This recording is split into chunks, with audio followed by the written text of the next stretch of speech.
Husband ওয়াইফের মধ্যে মাঝে মধ্যে দেখা যায় যে ঝগড়াঝাটি হয়ে থাকে।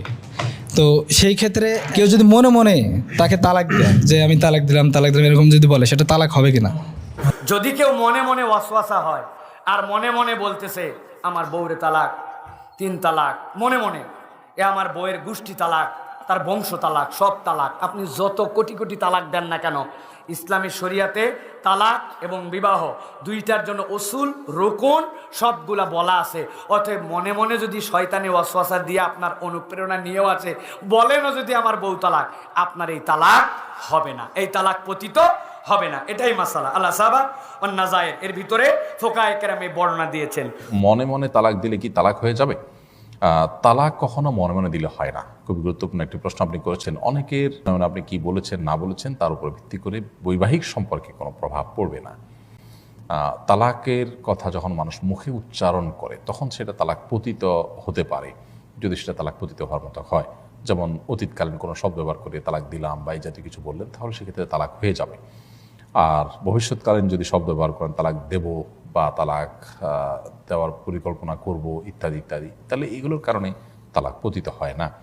তালাকের বিষয়টা অত্যন্ত স্পর্শকাতর হওয়ার কারণে এই বিষয়ে স্পেসিফিক কোনো ফতোয়া যদি দরকার হয়, স্পেসিফিক কোনো ঘটনার ভিত্তিতে যদি তালাকের মাসালাত জানার দরকার হয়, তাহলে সেক্ষেত্রে অবশ্যই কোনো ভালো আলেমের কাছে সাক্ষাৎ করে বিস্তারিত তার কাছে বলে তারপর উত্তর নেওয়ার চেষ্টা করতে হবে।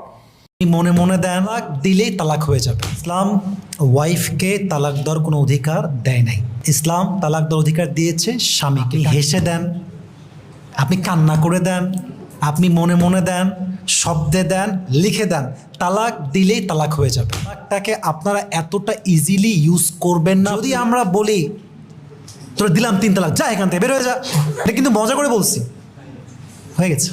মানে কি হারাম হারাম হারাম, ওরে আপনি টাচই করতে পারবেন না, দেখতেই পারবেন না।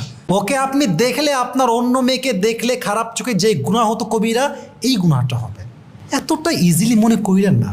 অনেকে দেখবেন যে মনে মনে তালাক দেয় আর সংসার করে। এবার স্বামী তালাক দিয়েছে রাগের মাথায়, বউ জানে তালাক হয়ে গেছে, এখন কি করবে? হুজুরের কাছে গেলে তো ফতোয়া চলে আসবে, তো হুজুরের কাছেও যায় না, ওভাবে সারাটা জীবন সংসার করে। খুব শাই ফিল করছি, বাট আমাকে বলতে হবে তাদের প্রত্যেকটা কাজকর্ম হয় জেনা।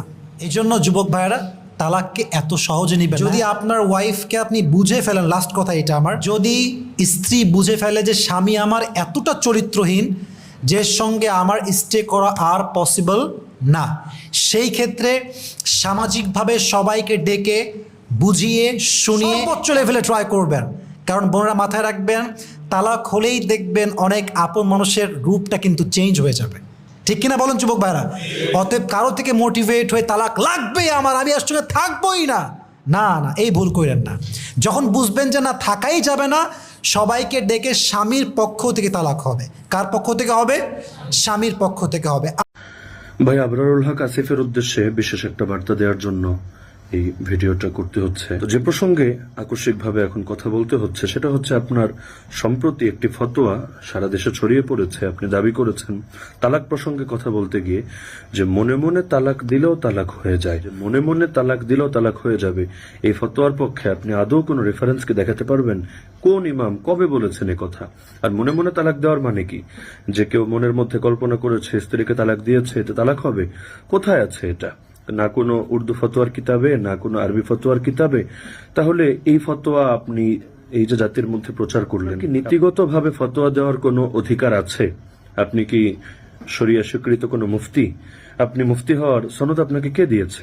যদি মুফতি না হয়ে থাকেন তাহলে ফতোয়া দেওয়া এটা কি আপনার অনধিকার চর্চা না? আপনি দিনের দায়ী হিসাবে দাওয়াত দেন, আপনি ধর্ম প্রচার করেন, আপনি ভালো ভালো কথা বলেন, এতে তো কেউ আপনাকে বারণ করবে না।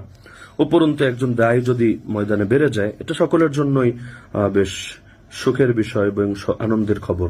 লেকিন আপনি যদি এভাবে উল্টাপাল্টা ফতোয়া দিতে থাকেন, এটা তো জাতির জন্য বড় হয়রানি এবং পেরেশানির বিষয় হবে। তো আমি আপনাকে বিনীতভাবে অনুরোধ করব, আপনি অনতি বিলম্বে এই ফতোয়ার ব্যাপারে নিজের অবস্থান পরিষ্কার করবেন, ভুলকে ভুল বলে স্বীকার করবেন এবং আমরা বললে হবে না, আপনি আপনার অডিয়েন্সের কাছে বার্তা পৌঁছে দিয়েবেন যে মানুষ হিসাবে এটা অসতর্ক ভুল হয়ে গিয়েছে এবং এই বিষয়ে প্রকৃত মাসালা হলো এটা। তো এভাবে আপনি বিষয়টা ক্লিয়ার করে দিলে ইনশাআল্লাহ আর কোনো অস্পষ্টতা থাকবে না। জাযাকাল্লাহু খাইরান। আসসালামু আলাইকুম ওয়া রাহমাতুল্লাহ।